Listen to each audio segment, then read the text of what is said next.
This episode is brought to you by Mostly Dry January, the Daily. Hey, it's Molly from Alcohol Minimalist, and I want to ask you, what are you doing this January?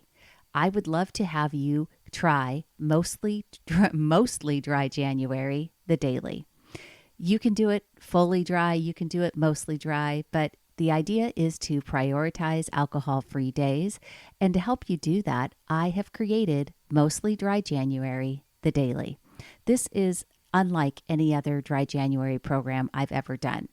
This is a sneak peek behind the scenes of what it looks like to be an alcohol minimalist. Every day, I'm going to share videos with you and a daily private podcast for motivation and inspiration. You'll get weekly group coaching calls and emails on the weekly to help you recap everything that we learn. It is a one-time program. I don't know if I'll ever do this again. So if you'd like to check it out, go to mollywatts.com/mostly-dry-January. I'll put that in the show notes of this episode, but it's open to register right now, and we get started on January 1st. Come join me for Mostly Dry January, the Daily, with me, Molly from the Alcohol Minimalist. Have a great day. Here's the episode. Welcome to the Alcohol Minimalist podcast. I'm your host, Molly Watts. If you want to change your drinking habits and create a peaceful relationship with alcohol, you're in the right place. This podcast explores the strategies I use to overcome a lifetime of family alcohol abuse, more than 30 years of anxiety and worry about my own drinking, and what felt like an unbreakable daily drinking habit. Becoming an alcohol minimalist means removing excess alcohol from your life so it doesn't remove you from life. It means being able to take alcohol or leave it without feeling deprived. It means to live peacefully, being able to enjoy a glass of wine without feeling guilty and without needing to finish the bottle. With science on our side, we'll shatter your past patterns and eliminate your excuses. Changing your relationship with alcohol is possible. I'm here to help you do it. Let's start now. Well, hello and welcome back to the Alcohol Minimalist podcast with me, your host, Molly Watts, coming to you from it's the worst Oregon ever this last week. That's what I have to say about it. Atmospheric rivers. Thursday we got 2.5 inches of rain in 24 hours. It never got light all day long. It was dark pretty much the whole day. Rained literally all day and all evening. It's a little better now, but I have to give this last week as one of the worst in Oregon, at least for me, ever. Now, people are going to say, no, remember the wind, remember when we lost power for 5 days. Yeah, I know. Okay, those are outliers, but this is just kind of like really bad for any time of the year. And it was really bad for this end of December. Like, I want to be cheerful and happy. And that weather last week was not helping me. Hopefully, we're on the way to improvement. How are you doing? Happy December, end of December. We are, if you're listening to this in real time, it is December 22nd. The holidays, if you celebrate Christmas, we're just a couple of days away, and the new year is right around the corner. And I don't know about the rest of you, but this season is it's super busy, joyful, a little messy, sometimes overwhelming. And I know for many people, including myself, I hear a little voice sometimes that is familiar at the end of the year. And it's kind of something along this lines. It is, I'll just enjoy myself now and I'll get back on track in January. Or maybe it sounds something like this.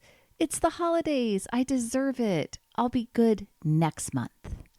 And, those are what I call permission-giving thoughts, and they are part of a bigger problem I've seen in my own life and in the lives of many people I work with. And it's kind of this cycle that I am going to call sin and repent. And today I want to unpack what it is, why it feels so tempting, especially this time of the year, and what you should be doing instead. And I got to tell you, like I said, this isn't because, of what I see amongst everybody else. I also understand because I feel this thought come up for me. I was telling one of my coaching clients recently about this night that I got home late from work and I had to make Christmas cookies for my annual trek up to my cookie exchange that I've been doing for, 30 plus years. And I had to make cookies in the evening. It was late. And I somehow talked myself into having a beer alongside of the cookies because I was feeling sorry for myself. And, I did catch myself. It was just one beer, but it's a beer that I don't typically drink during the week. And it's a reason for us to ask ourselves, what are we thinking here that's leading to the desire or leading to off-plan drinking? So, like I said, this is an episode just as much for me as it is for all of you. And let's start with one of these cultural norms that I think we have all absorbed. And that is that December is meant for overindulgence and January is meant for being good or to reset or to restart. December, totally appropriate to overindulge. January, get back on track. And it's not just about alcohol. It shows up in food, in spending, in exercise, of course, alcohol, and everything else. It's this idea that we can overdo it now because we're planning to be disciplined later. But here's the thing. When we create that moral contrast, being bad now so we can be good later, we're reinforcing an all or nothing mindset. And it is that mindset that keeps us stuck. It disconnects us from the present, and it pushes responsibility onto a future version of ourselves. And it tells us subtly, but powerfully, that we can't trust ourselves to make mindful choices right now. And that's not just unhelpful, it's also untrue. Let's talk about the mechanics of how this mindset actually works. Permission-giving thoughts are those quiet internal justifications that sound really rational, but they really give us just a pass to do something off-plan, overeat, overdrink, overspend. They sound something like this. It's just one night. I'll start fresh on January 1st. I've already blown it this week. Might as well go all in. Everybody else is drinking. I don't want to be the weird one. And these thoughts, they feel harmless, right? They might even feel kind of comforting, reassuring. But what they're really doing is postponing your power. They let you avoid the discomfort of awareness in the moment by promising that a more disciplined, more controlled version of you is just around the corner. And every time you say yes to that voice without pausing to challenge it, you reinforce the belief that change only happens later, that you need a clean slate on Monday or in the new year or whenever to begin. And that's not true. What's important to understand from a neuroscience and a behavior perspective is that how you think and act now trains your brain for what you'll think and do next week, next month, next year. If you consistently wait until some future time to change, your brain wires that pattern in as normal. You're not practicing moderation. You're not practicing saying no. You're not learning to sit with discomfort or challenge the belief that alcohol is your reward. You are practicing avoidance. And when January comes around, you aren't going to magically feel different. You're still facing the same permission-giving thoughts, but now the added pressure of quote-unquote being good and maybe some guilt layered on for all the overindulgence from December is there on top. And this isn't a willpower problem. This is a pattern problem. And we can interrupt it, not by overhauling everything, but by noticing it and changing it one thought at a time. So if the "I'll fix it in January" script doesn't help, which it doesn't, what does? Here is what I would offer you from an alcohol minimalist perspective. First, we have to drop the moral lens. You didn't mess up. You're not starting over. You're just noticing. You're learning and you're choosing differently right now. You want to challenge permission-giving thoughts in real time. You can use my 4S new belief system, see, soothe, separate, shift, to notice, see the thought and name it. To soothe it, remind yourself it's just a thought, it's not a fact, and it's understandable why your brain offered it to you. Separate it. Ask, what's the fact here and what's the story? Is there another perspective, another truth? And then shift. What's a more helpful next best thought? Maybe that thought is, one glass is enough to enjoy this moment, like I did when I had that beer, that off-plan beer. Because trust me, I had another whole storyline about why just one beer isn't, like, I just don't ever have just one beer. I always have two beers. If I'm going to have one, I'm going to have two. Why would I just have one? Because I don't drink, like, I drink relatively, in a pretty minimalistic way all the time. And so typically if I'm going to have one beer, I'm planning on having two. That's kind of the way I do it. And so when I had that one beer off plan, my thought was already like, well, okay, I'm just going to have two beers tonight and I'll not have two on a different night. But then I was sitting there and challenging that thought in the moment and thinking to myself, this is work. This is an area where you can improve. Why do you need to? You didn't need to have the first one. So why do we need to have the second one? Let's look at this. And I'd stopped myself. Maybe a thought is, I can skip a drink tonight and still feel connected. How I feel tomorrow matters more than fitting in tonight. These are thoughts that you can use to challenge some of those permission-giving thoughts that we talked about earlier. And small shifts create big change when they are practiced consistently. And that's what it's all about, practice. Hey, it's Molly, here to talk to you about Sunnyside. If you've listened to this show for any length of time, you know that Sunnyside is my number one recommendation for drinking apps that help you change your relationship with alcohol. I've been a Sunnyside partner for more than 3 years now. And one of the key reasons that I chose Sunnyside to be my app of choice is that they are really focused on continuous improvement, just like me. And for you, it is continuous improvement of the app in terms of how the customer is experiencing it.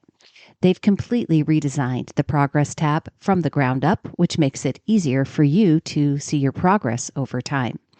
They've introduced mini infographics to help you better see the big picture of drinks reduced and how dry days have added up since you joined Sunnyside. They have a dry day streak tracker now for those of you that are focused on taking a real extended break from drinking. And they intelligently surface trends in your data to highlight any positive things for you, and like a steady decrease in overall drinks over the course of time. These changes and these improvements are something that Sunnyside has continued to do ever since I started working with them. You can check it out over at sunnyside.co/Molly and get started on a 15-day free trial today. What I would offer you is, you've got these last 10 days of December. I do not want you to wait until January to start practicing. Start practicing now. Make little shifts. I'll tell you what, it's self-compassion is important. So this is a hard time. We've talked about it. This season can feel overwhelming. On Think Thursday, I talked about how being emotionally dysregulated and how to expand your window of tolerance. Self-compassion is important, but there's a difference between self-compassion and permission-giving thoughts. if the thought keeps you stuck and takes you into behavior that is basically what you're trying to improve upon, off-plan behavior from some habit that you're trying to break, it's a permission-giving thought. If it's a permission-giving thought that allows you to basically take a step backwards, then it isn't the thought that's helpful. You can be self-compassionate and still take steps that are small, that align with who you are becoming and with your long-term goals. That is the difference between self-compassion and permission-giving excuses. During these last 10 days, let's focus on some self-compassion. Let's ask ourselves questions when our thoughts feel like they are making excuses for overindulging, and really check ourselves and ask if this is truly what we want to do and if it aligns with our long-term goals.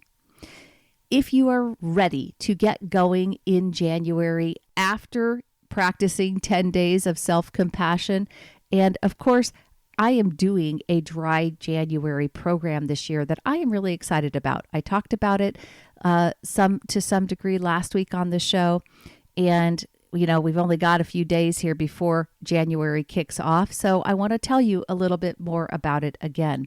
It's Mostly Dry January, the daily, and this is a behind-the-scenes daily experience of how I navigate January without alcohol. And my goal is 31 days alcohol-free. That's my goal. You can do Mostly Dry January however you want to. Alcohol-free days are the priority, and so we're prioritizing, getting as many as we can. And this particular program, I'm going to shoot raw, organic video every single day and let you see how I manage cravings, how I reframe my own thinking, and how I stay connected to my goals. You'll also get a private daily podcast feed. Those are going to be very short motivational episodes to boost your mindset and help you stay on track wherever and whenever you want to listen to them. You'll get weekly brain lesson emails with science-backed strategies to help you understand your brain and help you understand how to change it. Weekly live group coaching calls. This is probably the biggest benefit of doing Mostly Dry January, the daily, because group coaching calls are awesome. And everybody that's been a part of these in the past, in my More Dry July, my More Sober October, people that have joined those programs always tell me how much they love the group coaching calls. So it's a big part of what we do during Mostly Dry January. And there is a private Facebook group just for Mostly Dry January. That's where all the videos are going to be posted, and you'll have access to those through the end of March. You can check it out at mollywatts.com/mostly-dry-January. The link is in the show notes. Or if you've got questions, then email me, molly@mollywatts.com, and I will be happy to help you and answer those. This is really your chance to come spend some time with me, see me behind the scenes, see what it really looks like when I am up in the dark hours recording podcasts, seeing what it really takes to make a commitment and stick to it and do the work. Because I think at the end of the day, that's always what it's about. It's about actually doing the work. Progress, not perfection. You're going to see me in some good moments. You'll see me in some tough ones, I promise, because I, just like you, have a life that never goes exactly the way I think it's going to. And Januaries are always interesting for me. I've got travel planned. There's always some football. I'll be going out and doing things, and you will get to see behind the scenes how that looks. And hopefully it'll normalize the fact that I'm just like the rest of you. I struggle sometimes, and that's okay. Come check it out. And until January, I just want to remind you that there's no shame. There's no reset starting. It's just awareness, intention, and progress right now, even during the holidays. You don't have to overindulge now to earn a sense of control later. You can choose peace today. And I hope that all of you who are celebrating this holiday season have a very Merry Christmas this week. I will see you next week for the pre-New Year's episode. And thank you for being here. Until next time, choose peace, and I will see you on Thursday. Thanks for listening to the Alcohol Minimalist podcast. Take something you learned from this week's episode and put it into action. Changing your drinking habits and creating a peaceful relationship with alcohol is 100% possible. You can stop worrying, stop feeling guilty about overdrinking, and become someone who desires alcohol less. I work with people in 2 different ways, and you can learn about them over at my website. Go to www.mollywatts.com/workwithme or reach out to me directly. Shoot me an email, molly@mollywatts.com. We'll jump on a call and decide what might work best for you. This podcast is really just the beginning of our conversation. Let's keep it going. If there's one thing I know, it's that change is way easier when you stop trying to do it alone.